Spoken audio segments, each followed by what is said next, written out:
जुलाई 2022 में जब देश के राष्ट्रपति का चुनाव हुआ तो पीएम मोदी ने द्रौपदी मुर्मू को एनडीए का कैंडिडेट बनाकर सभी को भौंचक्का कर डाला।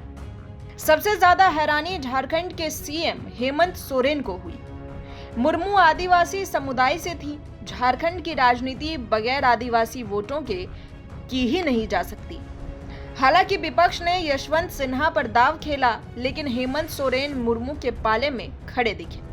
वैसे वो बीजेपी के धुर विरोधी माने जाते हैं, लेकिन पीएम नरेंद्र मोदी के मास्टर स्ट्रोक का उनके पास कोई जवाब नहीं था। उनको ना चाहते हुए भी मुर्मू का समर्थन करना पड़ गया। ये वाकया 3 साल पहले का था।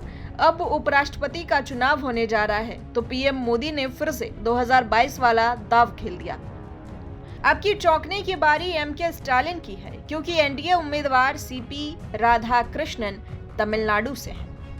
तमिलनाडु में अगले साल होने वाले हैं असेंबली चुनाव। देखा जाए तो राधाकृष्णन की उम्मीदवारी से किसी को दिक्कत नहीं होनी चाहिए, लेकिन स्टालिन को है, क्योंकि तमिलनाडु में जल्द ही चुनाव होने वाले हैं। स्टालिन नहीं चाहेंगे कि बीजेपी उन पर तमिल विरोधी होने का टैग चस्पा दे। हालांकि अभी तक जो हालात हैं उसमें स्टालिन राधाकृष्णन को समर्थन देते हुए नहीं दिख रहे हैं। वहीं इंडिया गठबंधन ने भी साउथ से ही ताल्लुक रखने वाले बी सुदर्शन रेड्डी के नाम पर मोहर लगा दी है। उन्होंने उपराष्ट्रपति पद के चुनाव के लिए अपने उम्मीदवार के रूप में बी सुदर्शन रेड्डी को सामने खड़ा किया है। हालांकि अगले साल होने वाले तमिलनाडु विधानसभा चुनावों को ध्यान में रखते हुए भाजपा ने वर्तमान में महाराष्ट्र के राज्यपाल सीपी राधाकृष्णन को चुना। अब दक्षिण राज्य में तमिल गौरव एक भावनात्मक मुद्दा है। इसी बिना पर भाजपा डीएमके पर एनडीए के उस उम्मीदवार का समर्थन करने का दबाव बना रही है। तमिलनाडु भाजपा प्रमुख के नयनार नागेंद्रन ने स्टालिन से अपील करते हुए कहा कि वो समर्थन करे। हालांकि डीएमके ने कहा कि शीर्ष पद के लिए भाजपा के चयन को राजनीतिक दृष्टि से देखा जाना चाहिए, न कि भाषा के चश्मे से। डीएमके नेता टीकेएस एलंगोवन का कहना है कि वो आरएसएस के लोग हैं, भाजपा के उम्मीदवार हैं। उन्हें केवल भाषा के आधार पर नहीं बल्कि राजनीतिक दृष्टि से देखा जाना चाहिए।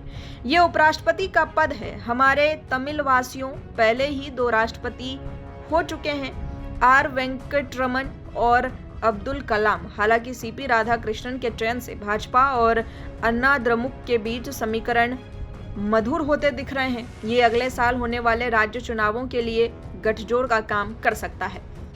2022 में पिछले उपराष्ट्रपति चुनाव में, जिसमें जगदीप धनखड़ इस पद के लिए चुने गए थे, तृणमूल कांग्रेस ने मतदान करने से परहेज किया था। विपक्ष की उम्मीदवारी कांग्रेस की वरिष्ठ नेता मार्गरेट अल्वा बड़े अंतर से हार गई।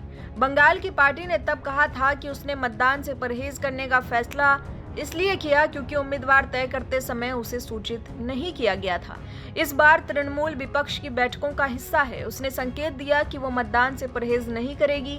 पार्टी के वरिष्ठ नेता डेरेक ओब्रायन विपक्ष की बैठकों में शिरकत कर रहे हैं। बैठकों में पार्टी ने अपनी प्राथमिकताएं सामने रखी। शीर्ष पद के लिए डीएमके के वरिष्ठ नेता तिरुचि शिवा के नाम की चर्चा के बीच तृणमूल ने एक गैर राजनीतिक व्यक्ति के नाम पर जोर दिया।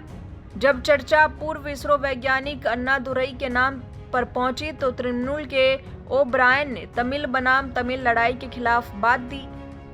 तृणमूल का तर्क है कि विपक्ष को यह चुनना एक वैचारिक लड़ाई के रूप में लड़ना चाहिए।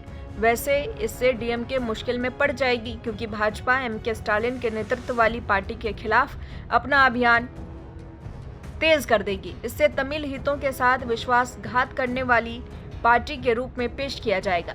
हालांकि कई नामों की चर्चा इंडिया गठबंधन में भी हुई, लेकिन इस पद के लिए चुने गए वी सुदर्शन रेड्डी। विपक्षी दलों ने उम्मीदवार खोजने के लिए कई विचार विमर्श किए और इसके बाद वी सुदर्शन रेड्डी का नाम सामने आया है। ऐसे में बड़ा सवाल यह है कि क्या वे उपराष्ट्रपति पद का चुनाव जीत सकते हैं। उपराष्ट्रपति का चुनाव लोकसभा और राज्यसभा के सदस्यों वाले निर्वाचक मंडल द्वारा किया जाता है। वर्तमान निर्वाचक मंडल में 782 सदस्य हैं। इसका मतलब है कि जीतने वाले पक्ष के पास कम से कम 392 वोट होने चाहिए। एनडीए के पास लोकसभा में 293 और राज्यसभा में 133 सीटें हैं।